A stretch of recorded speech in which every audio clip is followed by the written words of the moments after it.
Добра вечер, почитувани гледачи. Јас сум Драган Милосајлевиќ, а вие следите емисијата Заспи ако можеш, вторнички прва за оваа недела. Така се случи, нели, поради велигденските празници, кои што еве со задоснување ви ги чествувам на сите кои што ги прославивте, ви посакувам здравје, радост и долг живот на сите и да се надеваме дека ќе знаеме понатаму што правиме со себе и со нашата држава.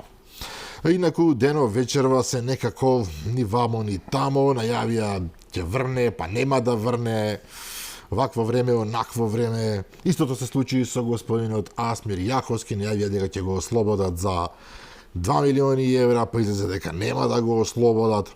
Така некои чудни работи се случуваат, а да, го грабија домот на порнешниот вице-премиер и сегашен пратеника Битики, го оплячкале неубава вест. Се разбира, 100 дена помина од владењето на Доналд Трамп. Вчера почина папата Франциск, една несомнено маркантна фигура во светски размери, за кој што утре подготвувам една комплетна емисија поврзана со него, со папството како такво и воопшто. Меѓутоа да не ви откривам премногу.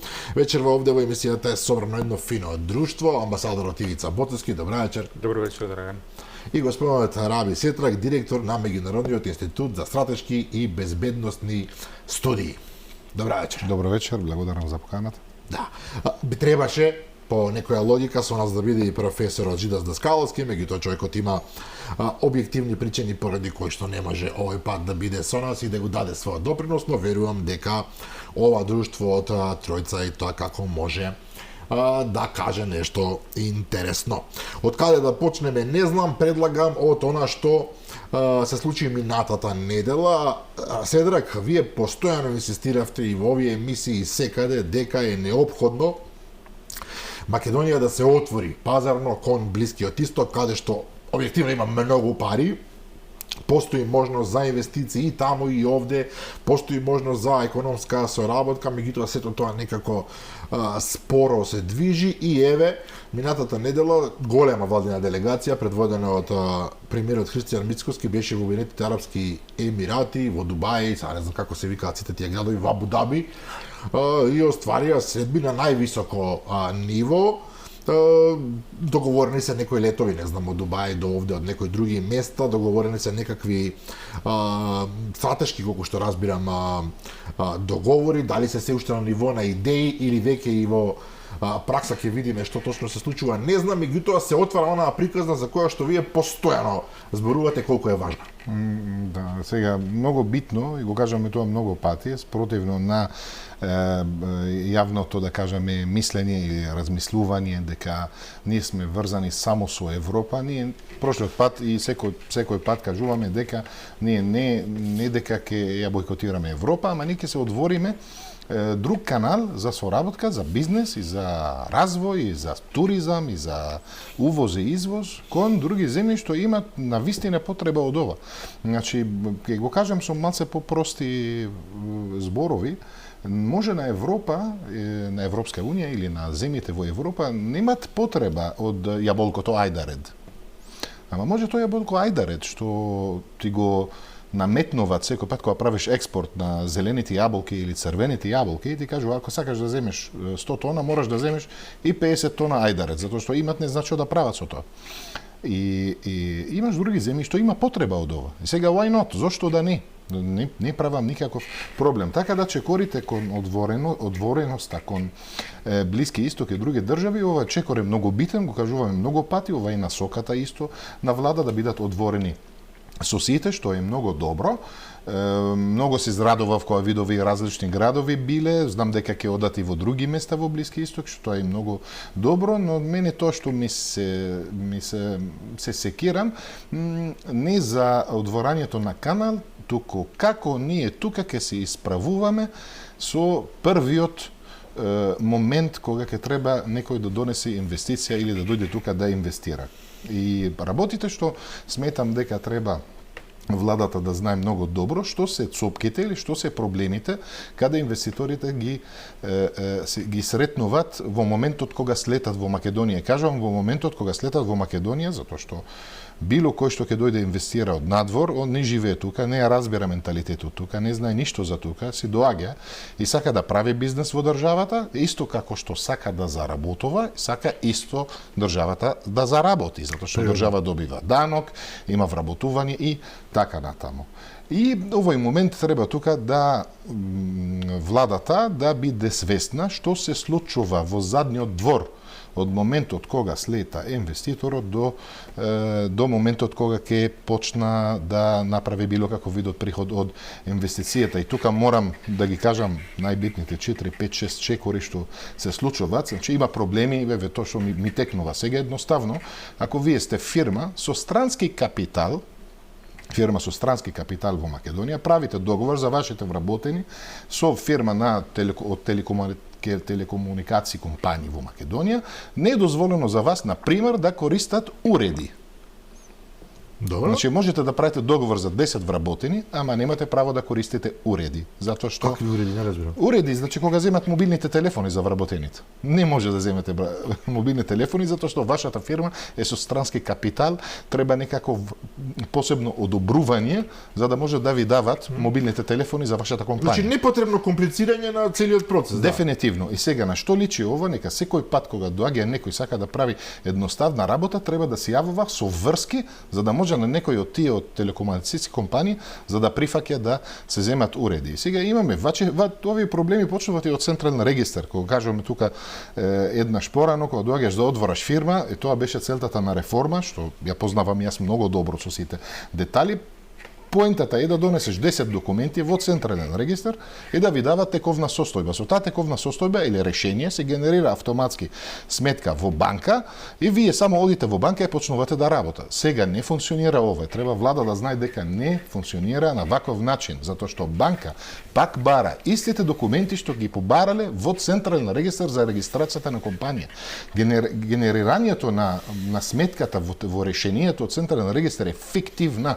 Значи банка пак бара одлуката кој ќе биде управител, бара актот на основанието на фирма. Сите овие детали дори сакат да го видат договорот со кој сметководител и како видна соработка и кој ќе биде сметководител на фирма. Што се ја немам проблем ако сакате да знаат кој банки и кој ги прави тоа, може тоа се да го кажувам.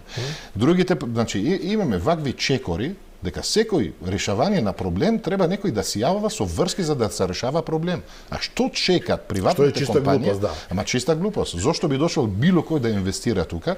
Значи како и да е, ние сме во позиција каде тие што ќе се дојдат од Блиски Исток еден ден, ќе ми се јавуваат или ќе ни се јавуваат на телефон, ќе ни прашуваат.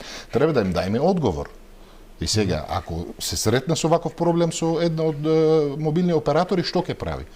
Секој 5 минути ќе треба да бара некој во влада да му реши проблемот. Тоа ти е проблемот. Од централен регистар имаш проблем. Во визите имаш огромен проблем. Времето за процесирање на визи е предолго. Потешко да се добива виза на Шенген или на САД, отколку да се добива виза за Македонија. И сега ние да имаме дипломатските репрезентации или како се вика дипломатски представништво за државата надвор од Македонија, ја ќе разберам, или ако има тука амбасади, ја ќе разберам, тоа може да се решава. Ама немаме ние. И сега, кога ние ќе имаме тука доволно амбасади да служат инвеститорите или од подсетителите што доаѓаат да посетат државата. Тука во Македонија тогаш можеме да го правиме ова. Ама ние немаме вакво. Значи ние имаме катастрофални работи во самите закони, како законот на легализација со апостилот.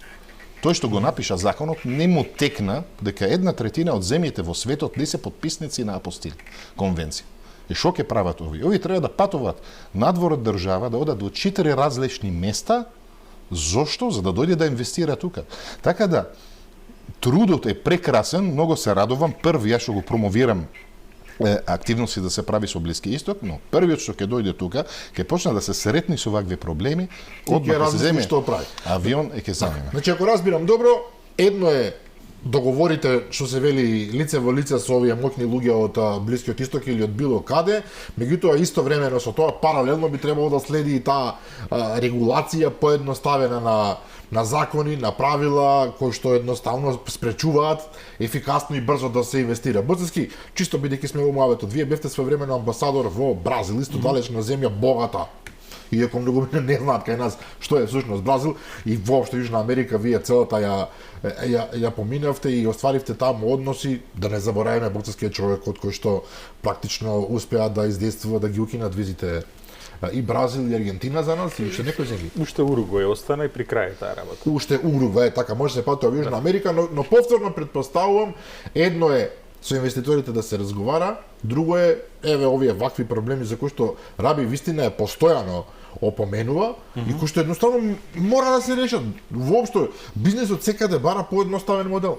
Да, и не само тоа, туку бара и причина зашто да инвестира во земјата. Да, зашто баш ви? Зашто не Србија или не знам? За жал присуствува во моментот кога се уруши оној систем за привлекување странски директни инвестиции кој што беше воспоставен помеѓу 2006 и 2016 година.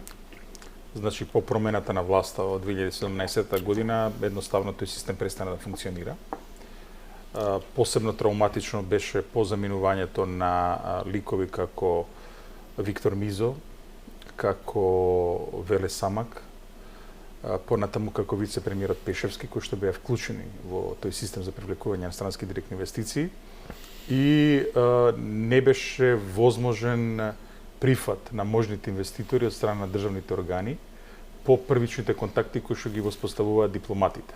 По конкретниот случај амбасадорот, еве јас можам да сведочам на една работа која што за Македонија беше трагична и се уште е трагична, имено најголемиот светски производител на месо, тоа сега се нарекува најголемиот светски производител на протеини од белковини од животинско потребло. Добро, да. Политички коректно. Ова е политички коректно само, да. Тоа е бразилската компанија JBS, односно JBS на англиски, која што меѓу другото го поседува и големиот некогашен британски гигант Pilgrim. Да.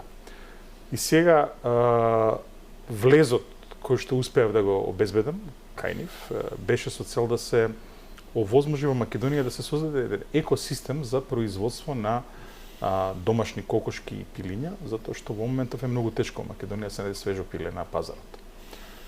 За жал, пак ќе кажам, дека не кога зборуваме за цел екосистем, тоа значи дека не само за воспоставување на директна компанија овдека, која што ќе се вклучи во производство, туку сето она што го подразбира овој систем од генетика, значи ја научив дека модерното живинарство подразбира и генетски производи и везување, потоа, не знам, јајца, пилиња од еден ден и така натаму, значи еден цел ланец на производство кој што се вклучен таму, вклучително и делот од храната која што тие мора да ја користат. Меѓутоа, еве, шансата пропадна затоа што немаше кој да ја превземе. Немаше политичка волја или немаше способност? Двете. Двете, очигледно. Двете. Повеќе способност, волја, номинално, можем да кажем. Затоа што едно е вие да имате волја вака прокламирана, друго е да го превземете нешто и да го оттерате од самиот крај. Потоа, исто така во делот на автомобилската индустрија, во делот на индустријата поврзана со автобусите, значи и покрај тоа што не постои, нели, бразилски или аргентински бренд на автомобили, сепак постојат мали и средни компании од таа земја кои што се вклучени во оној глобален ланец на производство. Македонија за нив стана многу интересна затоа што во разговорите, политичката економија игра значајна улога во дипломатите на овие земји. Тие мене постојано ме прашуваа кои се тие производи и кои се тие автомобили кои што се произведуваат во Македонија, затоа што видоа во нивните статистики имаше еден драматичен пораст на извоз на автомобилски делови од Македонија кон главните фабрики во Бразил и во Аргентина кај што се склопуваат возилата. Претпоставувам од овие нашите... Точно, од нашите зони. Зони, да. Тоа заинтересира еден дел на нивните фабрики, посебно од тие имаат силна индустрија на автобуси, да дојдат во Македонија.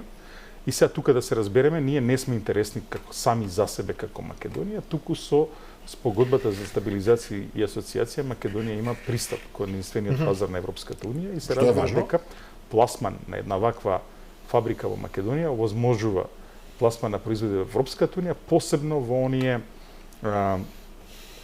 погони за склопување во Унгарија и во Словачка, каде што се склопуваат сите овие возила. Исто така немаше кој да ги превземе овие инвестиции. Дел од нив отидоа во Португалија, како што забележав. Тука не е само заради јазичната блискост, туку заради тоа што властите во таа земја успеа да ги превземат и да ги процесираат овие инвестиции. Значи, пластично само го илустрирам ова затоа што бев присутен кога тоа се случуваше, односно како една политика која што даваше фантастични резултати, која што ја мрдна македонската економија, која што придонесе се јави развој во региони на Македонија каде што порано немаше развој, затоа што да се разбереме, секоја нова плата значи едно семејство повеќе во земјата, значи како да кажам, повеќе економски, социјални, културни и други погодности за целата земја. Одеднашка овој систем престана со функционирање. Во оној повратниот дел, односно што имаме ние да понудиме на тој пазар, и со таа влада почна да се развиваат некои рудиментарни системи кои што не беа доразвиени и тоа тотално замре. Сега практично немаме релации со нив, односно формално да, меѓутоа објективно не имаме релации кои што може да се оживеат, се разбира дека постои интерес, пак ќе кажам, значи благодарение на спогодбата за стабилизација и асоциација Македонија интересна затоа што возможува пристап кон еден потенцијален пазар од 400 милиони души во Европската унија, тоа е единствениот пазар. Така. Токму заради тоа дојдоа овие компании овде, не дојдоа овие компании затоа само за во Македонија од 2 милиона да најдат на карта инак. И во тој контекст сме нормално дека сме ние интересни, алатките кои што стојат на располагање тогаш на дипломатијата, значи не само на оние кои што беа праќани да привлекуваат инвестиции, тие промотори што беа. Да. Туку секој дипломат, секој амбасада, секој амбасадор имаше во себе презентации, цели говори. Но Работевски, но ние не го променивме името сега и на министерството, сега стана за надворешна трговија, освен што е за надворешни работи. Јасно, меѓутоа пак ќе кажам, значи не за џабе нашиот народ рекол дека тоа што еден дранимај кој ќе расипе, потоа 1000 паметни луѓе не може да го направат, така е. Значи, наивните очекувања дека промената на името ќе донесе до брзо членство во Европската унија, потоа некој економски бум, беа токму тоа, некоја фата моргана, веројатно поврзана и со земјата каде што вие кажавте, посебно кога се гледа од прозорите на тие хотели таму секојдневно. Не, ова објективно го кажувам, затоа што реална политика беше таа околу привлекувањето на странски директни инвестиции. Втората политика околу пласмањето на нашите производи надвор беше во нека основна фаза која што потенцијално можеше да се развие. Меѓутоа, да се разбереме, не треба да се потценуваме како земја. Јас, како амбасадор на Република Македонија тогаш, успевав да влезам и да разговарам со газдите и со главните извршни директори на компании кои што се во врвните 500 компании во светот. Со сите ограничувања што ги носи фактот дека сте били амбасадор практично сам тамо. Без разлика. Да, суштеден човек со малку пари и така натаму. Ако се сака се може. Се може, ако така. се сака се може, посебно ако се има фокус. И пак ќе кажам, во самите подготовки во Македонија, јас имав можност да се дофокусирам затоа што претходно имаше некоја посета, имаше таму и промотери и веќе беа лоцирани некои потенцијални точки каде што може да се работи. Тие потенцијални точки веќе кажам и сега не се тајна, тие сигурно ги работи нашиот амбасадор таму Игор Попов. Значи Сао Пауло е еден глобален центар по сите нешта. Па тоа е 10 пати поголем од Македонија, не? 26 милионски град е метрополит. Так. Да, повеќе од 20, повеќе од 10 пати, да. Потоа Буенос Ајрес, Кордоба, Куричиба на југот е едно индустријско срце на Бразил, Флорианаполис, Рио Гранде до Сул, целата држава.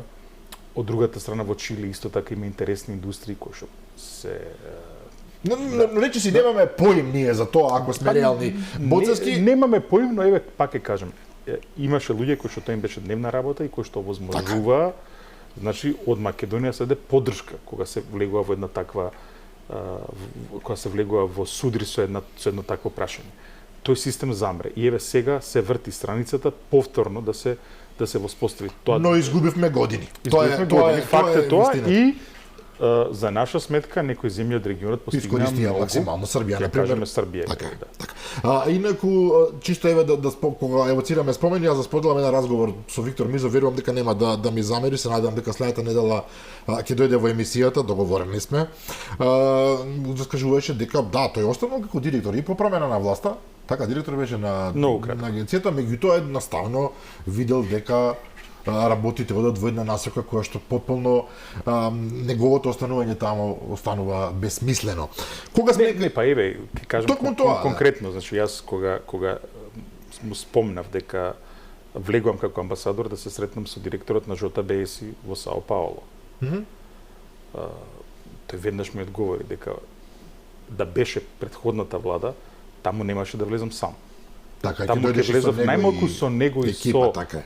Владимир Пешевски и со Љупчо Димовски како министер за земјоделие, затоа што во првиот светски производител на месо, Така е, не кога се оди веќе сам. отворена вратата, не се оди сам. Токму така.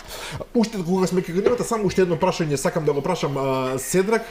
Златото повторно достигна рекордна цена. $3.400 за унца, вие за тоа имате зборувано, имате во една емисија да речено купувате злато, тоа е најсигурниот начин да ги заштитите вашите финанси, и еве ова се покажува.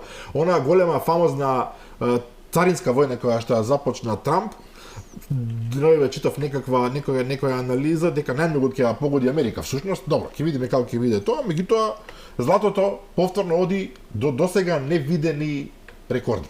Дефинитивно, ово го кажав тука, во право сте, и кажав дека купувате злато затоа што ќе се покаже цена, ама сега може, како се вика, црн хумор, тоа што го кажам, и у Македонија повеќе од, како го викате, 14 карат и ова нема во Македонија, така да тоа не важи ни за на целосен Балкан, затоа што нема таа култура. Инако ја би апропо тоа, работите во Кина, мислам дека сите видовме како Кина почна да ги брукат меѓународните брендови на вистинските кост, трошоци за заработка на меѓународните брендови. И видовме како тачните што ги продават за 30.000 се коштат да се прават 200-300. Ова војна,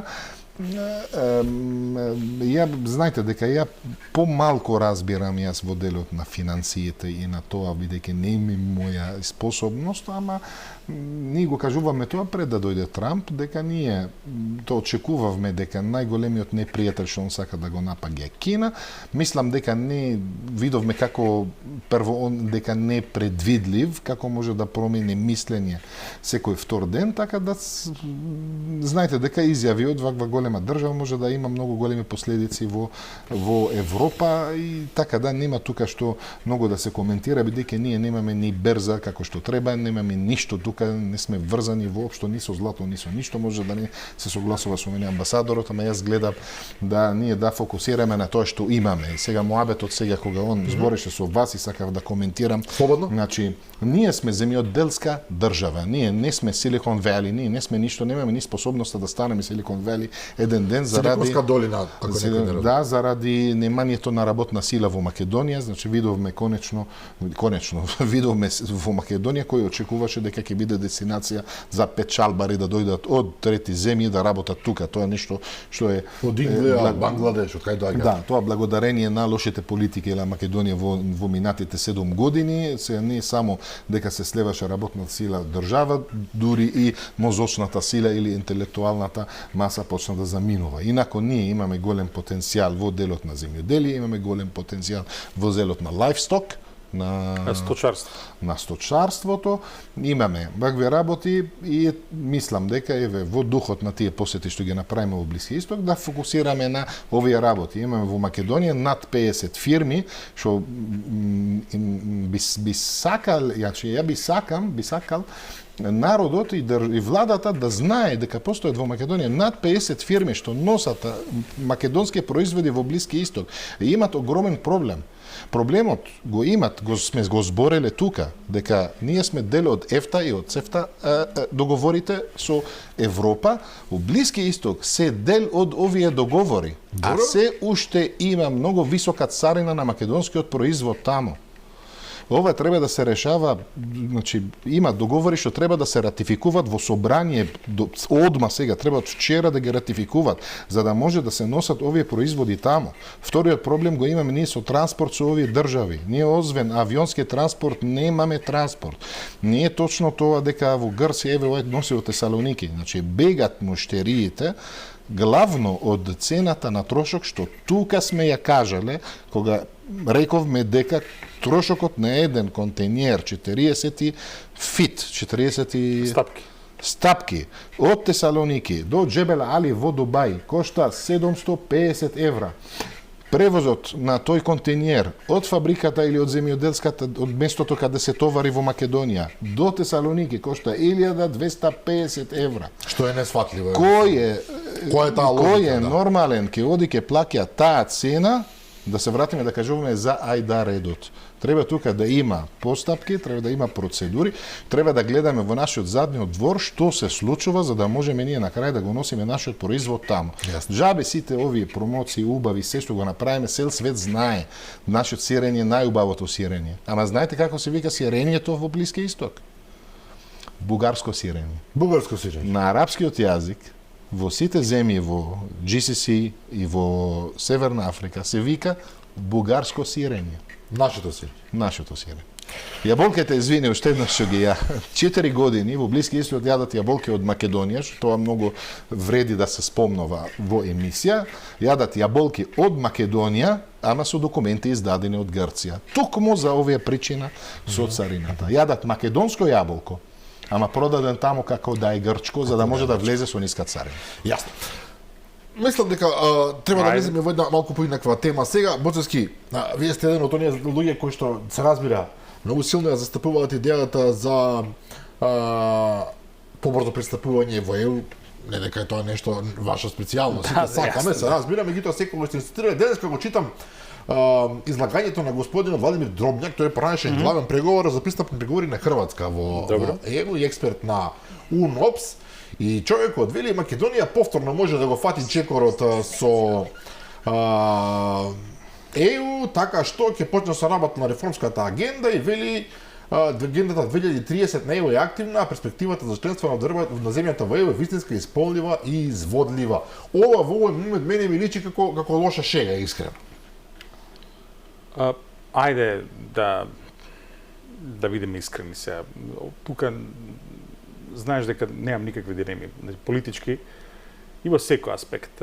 Ако правиме споредба со претходните проширувања, Македонија не да е подготвена, преподготвена е за влез во Европската унија. Не само Македонија, им постои цела батерија на земји од Западниот Балкан кои што се подготвени да влезат во унијата.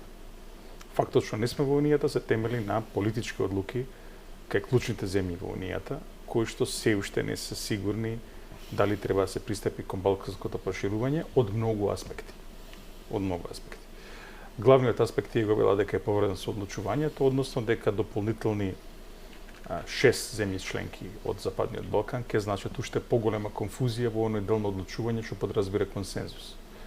Така што муабетот е дека консензусот треба да се премавне доколку се пристапи кон проширување. Но самиот процес да подразбира консензус. На премавнување е речиси неизводлив, барем така изгледа. Така што за жал во моментов се наоѓаме во еден вид на едно европско гето, затоа што ние сме структурно, органски поврзани со единствениот пазар, со Европската унија, меѓутоа немаме никаков механизам за влијание врз политиките или никаков механизам за учество во овие нешта и плюс нашите граѓани, за разлика од граѓаните членки на Европската унија, не ги уживаат сите оние права кои што ги уживаат оние кои што се членки или на Европската унија или на единствениот економски простор каде што спаѓаат уште други земји. Тоа е едно. Второ, сите истражувања покажуваат, значи тоа е емпирија, тоа е јасно дека по влезот во унијата, дека огромен дел од економскиот раст се темели токму на тоа. Токму на фактот дека непречено една земја функционира во единствениот пазар. Се вели дека околу 3/4 од економскиот раст се темели на тоа. И само видете, например, која е разликата измеѓу, да речеме, бруто домашниот производ на Македонија и на Полска, колкав бил пред полскиот влез во унијата, колку се има расширено. Трикратно е зголемен по полскиот влез во Европската унија. Тоа Македонија. Добро, има малку и неславни примери како Романија или Бугарија, но не, тие се преславни примери. Еве тука грешиме. Едно од или сакаме да веруваме дека се не дека не веруваме, не читаме.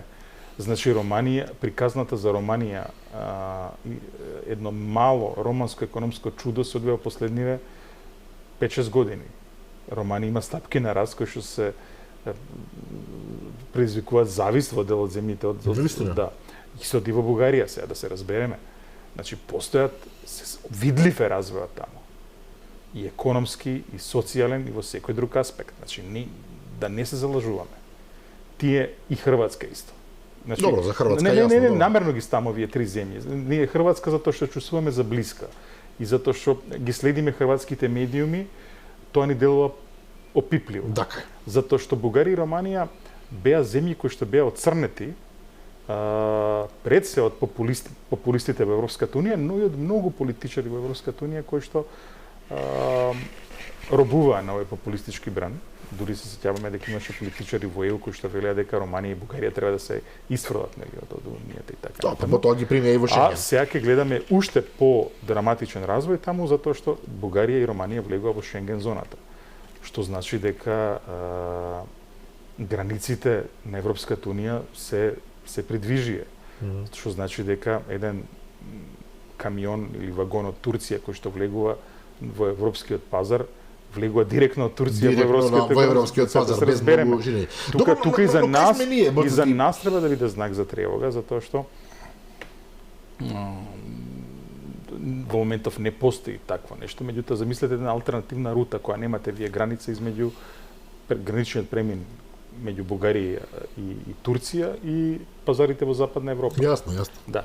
Во моментов не постои такво нешто, затоа што нема тука развиена патничка, железничка и друга инфраструктура, што не значи дека нема да има. Сега, кај сме ние тука? За жал, не сме таму. Тој резултат, пак ќе речем, не е предмет на наша вина. Зошто не? Затоа што е предмет на миопија од страна на земјите од Европската унија кои што решија нас да не стават во ова гето кај што не ставија. Факт е тоа. Извини ако го тераме заедничко во смисол овој дел од прашањето. Што би била тоа во реде? Ја мислам дека ние сме криви за тоа, дефинитивно ние сме криви за се. Кажете сега, едно секогаш си реторичко прашање, си го прашам токму како коментар на вашето прашање. Што би биле ние added value, додадна вредност на овој пазар генерално? Што имате вие, што имаме ние тука, нешто, било што. Не, ама ако така гледаме, така раби тогаш Словачка, што беше, кажи ми, која беше проширувањето, што беше Малта, што беше Кипар, како додадена вредност, ништо. Ама не се зборуваме искрено. Направиле нешто. Станува збор за ништо. Значи, ако споредиме, каде била Словачка која влегла во 2004 година и каде е Македонија сега? Далеко поподготвена е Македонија, отколку Словачка била во 2004 година. Европската унија едноставно бараше поголем простор и да го заокружи географски континентот. Значи нема како може географски се заокружи континент без Македонија и без Западниот Балкан. Не може. Знаете како ова изрека на француски се вика pour les pauvres. Значи они ме земале затоа што сакаат да го закружат континентот, а не дека јас можам да дадам некаква. Даваш како не даваш човек. Што дала Грција во 81 година, кажи ми која влегла. Мене ме интересира други. Ама не ме интересираат сега, види. Мене ме интересира само да работам. Кога веќе го поставаш тоа прашање, значи мораме да го разглобиме. Ама ја го поставувам 81 година зошто Грција влегува во Европската унија? Ајде да одговориме конкретно. Затоа што Караманлис успел да го набеди Валери Жискар д'Естен дека без разлика што Грција е сиромашна и што нема никаква додадена вредност кој што велиш ти, ако не влезе Грција во унијата, тогаш можно е повторно да дојде до некоја воена хунта, воен удар и така натаму и да се создаде нестабилност во Европа. На стратешки важно место. Истото е, ако ние не влеземе во ЕУ, од овдека може некој проблем да се случи. Ама ја не ви кажувам да не влегуваме во ЕУ. Ја потенцирам тука еден проблем голем ние го имаме. Зошто воопшто, значи што ќе има корист значи секогаш кажуваме дека ЕУ се лоши и не ни примеме. Чекај малку, прво културно припаѓаме тука, географски припаѓаме тука, сега рационализираме. Вака. Јас сакам да додам системски. Безбедносно. Кога беше бегалската криза, можно беше решавање на тоа прашање без Македонија, без Србија? Невозможно беше. Значи, пази, нема бегање од географијата.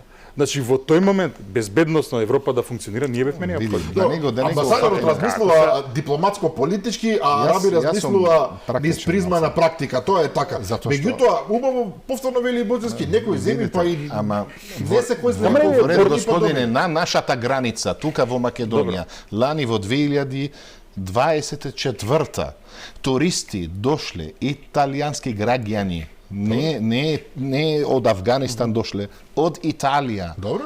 Дојдоа со кола, влегоа во Албанија, направиле круг, сакале да влегле во Македонија, не можеле да влезат. Затоа што полицајецот на граница им кажува, вие немате виза, немате некоја глупост за да се частат, за да може да влезат. Така да, видите, јас не можам да се дозволам да кажувам информација на телевизија, на јавен како канал на телевизија, ако таа информација не е точна и со име со презиме може да се кажува и датумот и точен ден кога се случи тој настан. Сакав да ви кажам, не може село време кажуваме да, Европска не ни примеле Европска, ние немаме веќе, значи ние не сакаме да го дигаме нашиот стандард. Немаме ние, тогаш Грција имала human capital. Ние денеска немаме human capital. Вие ми кажувате, ние немаме во Македонија, господине. Што бе оведена вредност 72 година од Дирска? Господине, јас се зборувам за 2024 кога влезе било кој странец ова држава. Не зато зборам. Ама влегуваат ова држава, го гледат како јагне да дојдат да му земат парите. Значи, немам. 2007 и 2008 Бугарија и Романија. Значи, пази се. Господин Ивица, немаш закон што го заштите инвеститорот. Нема закони во Македонија, ги оценуваат бизнисмени, тројца бизнисмени во Македонија, имаат пари и не може ни да дојдат да ја земат парите од нивната сметка, што дојдоа тука да инвестират. Зошто? Затоа што не ја одобруваат визата. Не, грешка сте. Значи, може системски проблеми, ако сме реални, се решаваат со добра волја, ми се чини, се решаваат релативно брзо. Боцевски зборува за вредности, зборува за сосема поинаков принцип. Ама ова, извини, со се почет на тоа причините дека не треба да влеземе во Европска унија, ова што го спомнувате вие, јас мислам дека е работа од 2 месеци. Обратно треба да го разбирате. Ние алармираме дека има овие проблеми. Како очекуваме, ма ние ви кажувам многу пати, супер е Европска унија све, ама ние треба да го средиме нашиот задниот двор. И сега никој нема поима што се случува во минатите 7 години. Они знаат од политички аспект, не знаат на терен што се случи. Имаме катастрофални проблеми ние. Па допрва ги откриваме, тоа е точно, ние допрва откриваме. Ама извини, ама не треба допрва, тоа треба да го откриеме, веќе треба да го знаеме веќе пред 2 години тоа што се случува. Значи, ама јасно ми е, затоа јас кажувам исто, ние сме на истиот став. Ние сме дел од ова фамилија, ама за да можам јас да бидам на стабилни нозе и да кажувам дека јас припаѓам во овој место, треба да ги средам овие проблеми што јас ги имам. Секој човек што пробал да дојде да инвестира во држава има изгорено од одреден аспект. Секој има дојдено тука ме имат направено проблем. Океј, јасно, проблеми. Значи тие проблеми исто така не беа средени во сите овие земји што ги набројав кога влегува во унијата. Сега се средени таму. Значи сега да се разбереме. Значи кога функционираш во еден многу поширок простор и своите институции ги доведуваш многу побрзо во ред. Така што да се разбереме. Значи сега не збориме јајцето или кокошка, се знае. Значи, кога ќе влезот во Европската унија, ќе овозможи забрзување некои процеси и влијанието на Брисел е многу поголемо во земјата по влезот отколку пред влезот. И тоа е дефинитивно, ама што ни се главните проблеми во извештај на Европската унија? Корупцијата?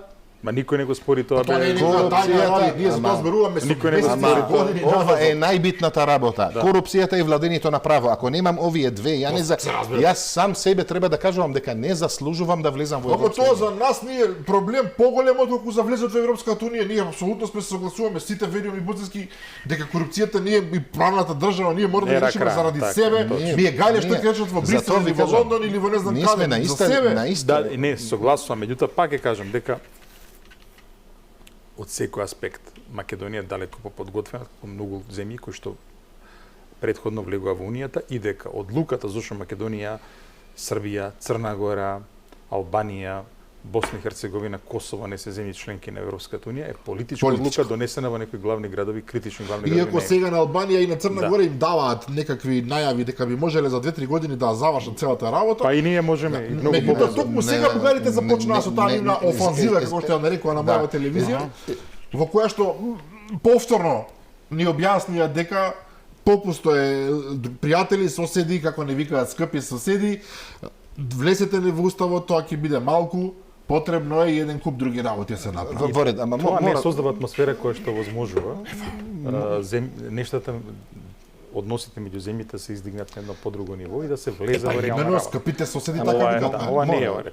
И игнорантската политика од многу главни градови на Европска унија кон целата оваа работа исто така многу спорува. Па добро, игнорантска сега во моментов се замараат со Украина, повели Ран. Не, сакам да кажам за Албанија. Значи, Слободно? многу луѓе коментираат за Албанија. Ја мислам дека ни луѓе не знаат ни колку километри квадрати е Албанија. Дали сме свесни Албанија, и сега може да прашаме нашите аналитичари, што држава е полудржава сега аналитичари, колку чекори се напреди Албанија во борба против корупцијата. Велат дека е. Неверојатни чекори. Неверојатни А не чекори. само дека градат автопати или не знам добри трговски центри. Неверојатни чекори. Хрватска, што ја спомнавте, исто имала проблем со корупција. И се уште има. Се уште има. Направиле огромни чекори во борба против корупцијата и владењето на право. Да, Албанија се 20 години напред од Македонија во делот на борбата против корупција. Затоа што Ботици има со глава, ама добро? во реде, ама тука се бројки се зборуваат. Значи може да се спореди јаболко со јаболко во смисол кейс стади за Македонија и за Албанија, да видиме колку се напреди Албанија. Ние паѓаме 10 места во Transparency International. 10 места паѓаме. Благодарение на што? На корупцијата, на ништо друго. Државата не е корумпирана. Треба Па тоа корупцијата го да се реши. утврдивме за жал на најлоши примери. За жал на најлоши примери видовме што значи корупцијата во Македонија, се разбира асоцирам на Кочани и така натаму и на Тето во модуларната болница и се понатаму. Но ајде да го видиме сега политичкиот аспект кај нас. Ако ми дозволите, Буцевски, владата делува доста стабилно, има солидно мнозинство и така натаму, меѓутоа во дел од владата се случува еден прелом, еден раскол, видлив, веќе е отворен, веќе е јасен, Таравари практично е од една страна велот напуштил, од друга страна велот е исфрлен од коалицијата Вреди. Денес испрати порака дека ако не го сакаат во владата, тој би можел со Дуи да отиде во опозиција, нема да моли никого. Овие Билалка сами, мислам дека претходниот меѓути рекоа со него приказната е завршена, ние ќе направиме една заедничка партија, сега наредниве 2-3 недели ќе направат една партија, нема веќе да има коалиција Вреди, меѓутоа Таравари излегува од игра, според последните информации. Мицкоски ќе се сретне со Таравари да видат што може да се спаси, ако ја така го толкувам тоа, некаде по првомајските празници, тогаш ќе има средба и со Вреди. Меѓутоа, дали овој очекуван раскол во Вреди може да ги комплицира работите на ниво на цела влада и, што е најважно, на целата оваа агенда што сакаме да веруваме дека ќе функционира, а се однесува на реформи, на инвестиции, странски инвестиции и така натаму. Многу слојно е тоа прашање, слојно е. да, точно. Значи, Алијансата на албанците знаеме дека својата историја корени ги има во некогашната ДПА на Армен Џафери своевремено, да. И произлегува од некои такви интелектуални премеси кои што во тоа време ги водеше Армен Џафери, кои што по неколку итерации и реинкарнации завршија во Алијансата на албанците, додека пак другите партии од коалицијата Вреди има една малку поинаква врвица. Нели тие прво беа дел од Беса, па алтернатива. Веќе човек не може да следи кој се како завршил, сите беа со Дуи во едно време во друштво. Точно, да. Сега во конкретниот дел би сакал и ја малку повеќе информации да добием околу тоа кои што се реалните политички платформските разлики кои што ги разликуваат. Едно е сигурно, тоа е дека платформа Ние сме против Дуи е малце лабава платформа. Не е доволна. Не е доволна. Платформа која што ќе каже Ние сме против корупцијата, која што е намотна Дуи во сите оние години на владење, веќе е нешто кое што наликува на една платформа која што може да обединува и која што може да преврти страницата, која станува збор за партиите помеѓу етничките албанци во Македонија. Сега, дали е можно да остане алијанса во владата? Апсолутно е можно да остане алијанса во владата и покрај тоа што ќе биде вон коалицијата Вреди. Што значи тоа за престојните избори? Тоа ќе видиме врз основа на понудата, врз основа на коалициите кои што ќе се формираат пред локалните избори. До сега можем да кажем дека Македонија била прилично унисона кога станува збор за коалициите на локално ниво. Например, ние во некои други земји, како например во Австрија, во Германија и така натаму, гледаме на локално ниво разноразни коалиции, кои што често не го следат духот на оние коалиции кои што се на национално ниво. На влада, да. На влада. Во Македонија тоа секогаш било дисциплинирано, односно Тие што сме на влада, тие сме и во на локално ниво, да, апсолутно. односно тие опозицијата може да биде па власт па на локално ниво и така натаму.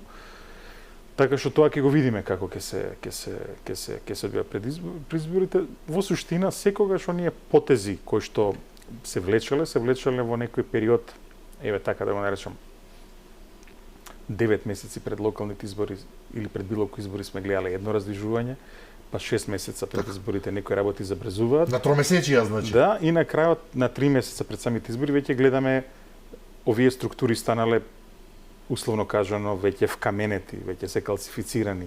Меѓутоа еве сега гледаме тие нешта се раздвижуваат, како ова ќе заврши. Тие лупинзи на таравари ме интересира, јас разговарав и со албански аналитичари кои што навистина ја знаат работата, веќе го спомнав Лузин Фаризи кој што одлично ја многу убаво ја владее одвнатре приказната, она што ние не успеваме да го следиме. Заради јазичната бариера. Заради јазичната бариера се согласувам. Меѓутоа овие лупинзи на таравари, тој навистина е кадар за кратко време буквално да премине, како му доаѓа, 180 степени, не 360, како што велат некој, и од официјално велење дека дуе символ на злото, на најголем криминал, на корупција и така натаму, да дојде до, па ние со нив немаме никаков проблем, ќе влеземе во коалиција. Не е нормално. Со села се испокара, не може да се согласат воопшто дали не се иста партија, нели, се борат за печатот, од друга страна има простор да се верува дека тие можат и сега повторно да се најдат заедно. Значи такви некои комбинации и комбинаторики кои што ми се чини во македонскиот дел од политичката естаблишмент, ајде ги нема до толку. Па иди врнен арбитар на крај граѓанинот, така што ако граѓаните во ова препознаат некаква политика, за тоа и ќе гласаат. И тоа стои, афирмативно, ако видат, супер. Ако не препознаат, тоа ќе го казнат. Значи веќе на локалните избори ќе видиме кој што и како е. Значи она што го видовме на изборите од 2024 година е дека имавме една огромна промена. Значи се случи Дуи да отиде во опозиција. Се случи Социјалдемократскиот сојуз да падне под 200.000 гласови. Гледаме дека тие се уште имаат проблем да го најдат својот политички пат, својата политичка врвица. Сега ќе видиме дали ова било само еднократно или пак изборите од 2024 година бе еден вид на вододелница, после која што во Македонија работите ќе бидат различни. Да се разбереме, ние во 90-тите и покрај тоа што имаше определено лутање и осцилирање, во новиот век, во 20-тиот век, во 21-виот век, пардон, во Македонија прилично беше ригиден партискиот систем, што е нетипично. Гледаме секаде околу нас имаше многу промени во партискиот систем. Гледаме Бугарија не може со години влада да формира заради тоа. Ке видиме сега дали во 2024 година се случи тој истиот феномен во Македонија што го наблюдувавме во целиот регион.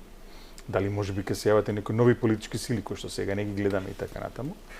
Или пак еднократни биле 2024 нештата и после системот пак ќе се реконструира. Ќе се реконструира на стари. Тоа мене просто ми звучи неверојатно после се. И мене ми звучи неверојатно. Случи во овие 7 години, но повелете. Не, кај се коментирам нешто. Ова се е убаво. Ми се допаѓа котирањето вечерва, да. Висока политика, финој, ама не како Бугарија. Бугарија може да се дозволува да има 3 години нестабилна држава во одредени работи. Ние тука системот функционира, сакате да кажете. Ние тука не збор систем и Македонија не може да бидат во иста реченица затоа што ние немаме систем, нашите закони сите треба да се променуваат затоа што проблемите го констатираме во самите закони, правиме анализи по сат методологија, не ги правиме ние со пиење кафе, така да кога зборуваме за нешто, го зборуваме многу прецизно и знаеме што зборуваме. Затоа ви кажувам, ние тука не може да се дозволиме да имаме некој политички гап, затоа што првата работа што ја бара било каков инвеститор, значи вака тоа звучи може смешно на многу луѓе на тоа. Одењето во Блиски Исток најавувањето на инвестиции од таму. Овие луѓе се за бизнес, не се политичари како во Европа. Апсолутно. И сега, не може ние да се дозволиме да имаме било каков вид на избори, па неформирање ова, па значи немаме ваков луксус. Немаме луксус, така да кажете да значи првиот за нова прашање политичка криза. кога зборувате со некој од тие што ги носат деждаша, од тие со Блиски Исток, две прашања ве прашува. Првото прашање за инвестирање, дали сте во НАТО? Да. Второто прашање, функционира влада? Има влада, во смисол нема геп политички? Да. И ќе доаѓа во авион. Ако на овие две прашања одговараме не, Негативно ништо од бизнис. никој нема да дојде. А ние сме, висиме сега за ова. Се направи многу убав шекор, дај сега да го соврши, да го комплетираме, за да можеме да имаме добар исход од сето тоа. Тоа би беше само дел од коментар, за да не навлегуваме во политички лабиринт како Бугарија. Ние не сме Бугарија. Ама сега види, граѓаните ќе решат тоа сега. Ама јасно ме ама се надаме и граѓаните да го решат како што треба, да не ни остават во ваков габ, затоа што ние цела држава зависи од политиката. Како беше Тоа е Vox проблем. Populi Vox Dei? Како тие ќе пресудат, така е. Што да правиме? Вела дека секој си е сам виновен за својата судбина. Така е, не е спорно, треба да ги отвориме очите. Се разбира, овдека се разбира, останува уште... Не, види, ова, значи пак тоа сакам да Сосема кажам. малку Ова да што се имаме случува околу таму, на крај граѓаните ќе го решат на избори, тоа е тоа. Се Таму согласувам. Добро, локални, некој вела дека заедно со локалните би можеле да се случат и предвремени парламентарни, сега колку е тоа на кого ќе му оди од корист. Јас лично мислам со вакво накутирано СДСМ ВМРО ДПМН просто би требало да моли за предвремени парламентарни избори. Од друга страна па тоа форсирање на избори, влегување од еден циклус во нов циклус без оној доволен простор во кој што може да се размамне, условно кажано, власта и да покаже се што знае, е проблематично само по себе.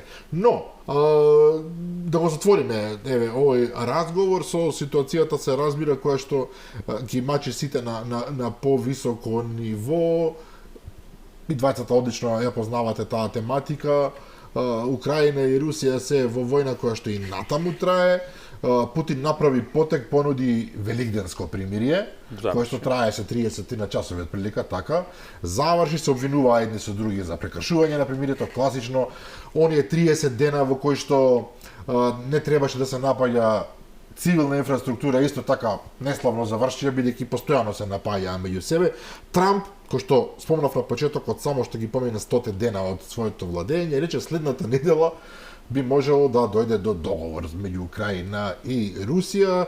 Денеска, буквално пред малку, Зеленски дава изјава дека е подготвена Украина за директни преговори, мировни преговори со Русија, што е нов момент, се согласувам, бидејќи директните преговори до сега беа проблем.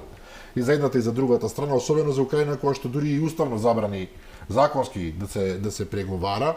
И Путин испраќа пораки дека би сакал да преговара, но објективно. Го знам одговорот на Рави, затоа ме прашувам прво вас, Боцевски, има ли овдека простор за оптимизам или се е ова купување време додека некој не успее дефинитивно да превагне на фронтот и да заврши работата?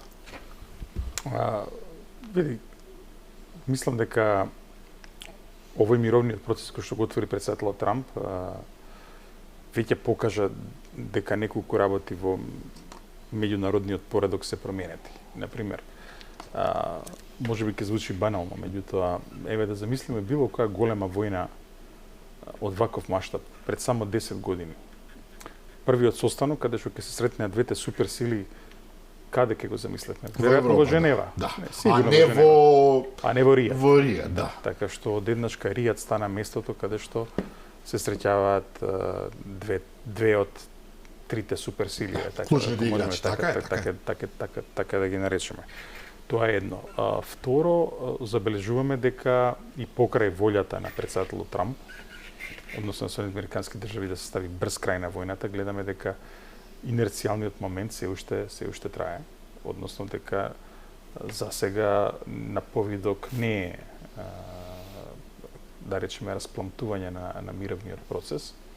Забележуваме дека еве председателот Путин спомна дека ако дојде до признавање на Крим како дел од руска територија, дека тој е подготвен да зборува за нови граници и така натаму. Председателот Зеленски не вели така.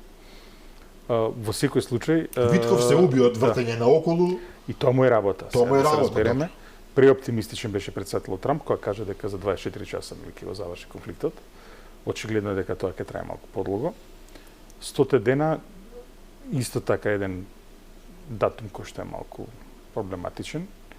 Забележуваме исто така дека Европската Унија главно со исклучок на една до две земји остана за Украина и дека се уште ја поддржува Украина во војниот напор против Русија. Така што јас сметам дека се уште е рано да се зборува за дури за почетокот на мировниот процес. Така. И тука сосема за крај, Рави, вие бевте апсолутно сигурен, верувам дека се уште сте, дека секогаш како и во секоја војна, клучот е во парите, кој ќе гради и кој ќе изградува. Меѓутоа, една работа помалку ме збунува во целата ситуација, затоа што американците во неколку наврати, и Венс мислам дека тоа го рече, и Трамп кој што дава, нели, прилично интересни изјави, беше дека добро, ние ќе се трудиме, ако овие, како да ги наречеме, лоши деца не сакаат да прифатат, па ние можеме да се тргнеме, тепајте се колку сакате.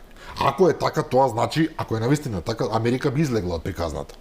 Во тој случај и целата приказна за парите и реизградбата паѓа во вода. Види, да би излегла Америка, не паѓа во вода затоа што има други бизнес. Зошто сега дел политички, висока политика што се прави во Ријад и тоа како што спомнува амбасадорот, тоа да, точно и се, ама тука има сделки бизнес што не ги знаеме, а дури еве во анализите на сите телевизии кога зборат за тоа, никој не спомнува на пример маневрите што ја прави сега Кина и Египет заедно во Медитеранското море. Не се спомнува тачно, затоа што ние не следиме овдека доволно.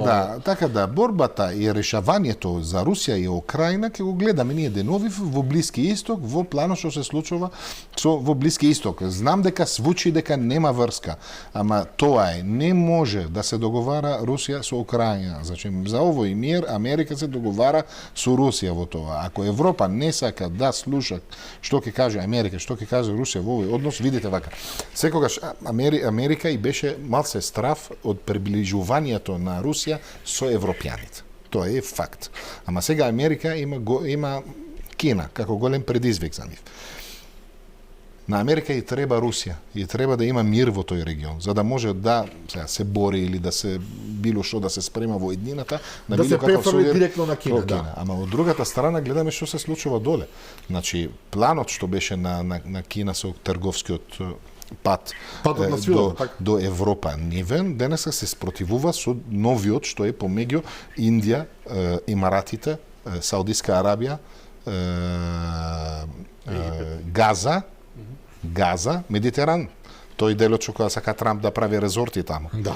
И што е исто приказна за себе. Да. Зошто Америка тоа го охрабрува? Го охрабрува тоа за да го спротивува да биде контра тој што сака да го прават кинезите. Да.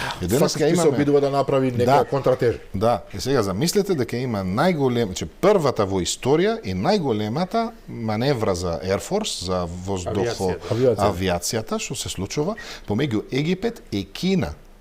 Египет е главен играч на Блискиот Исток, со Израел, ајде, а Кина е Кина. Се прави со авиони, две авиони, се прави со Рафал.